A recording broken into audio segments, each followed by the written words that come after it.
ప్రభు అయినటువంటి యేసుక్రీస్తు నామానికి స్తోత్రాలు. ఈ దినం నాడు దేవుడు వాక్యం సెలవిస్తుంది. యెహోవా సన్నిధిని, సర్వలోక నాదుని సన్నిధిని పర్వతములు మైనం వలె కరిగిపోవును. హల్లెలూయా. ఈ దినము నాడు దేవుడు వాగ్దానం చేస్తున్నాడు నీ కుటుంబానికి. నీకు ఏమని చేస్తున్నాడు అంటే, సర్వలోక నాదుని సన్నిధిలో పర్వతములు కూడా కరిగిపోతాయి అంటున్నాడు.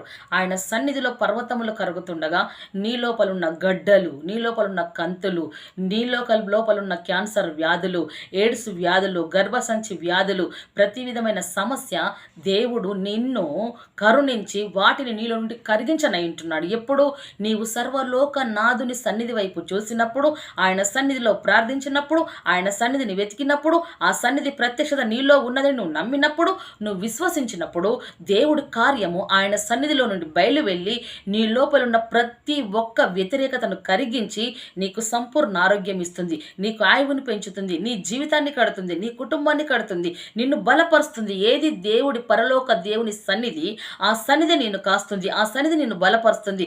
దేవుని సన్నిధిలో నీకున్న ప్రతి సమస్య మైనంబలే కరిగిపోతున్నాయి. పర్వతము కరగగా నీ సమస్య యొక్క లెక్క మన దేవునికి, నీ సమస్య ఒక విషయం ఆ దేవునికి ఇట్టే కరిగిపోతుంది. కేవలం నువ్వు దేవుడు కార్యం జరిగించనంటున్నాడు. కాబట్టి దేవుని నమ్ము, విశ్వసించు.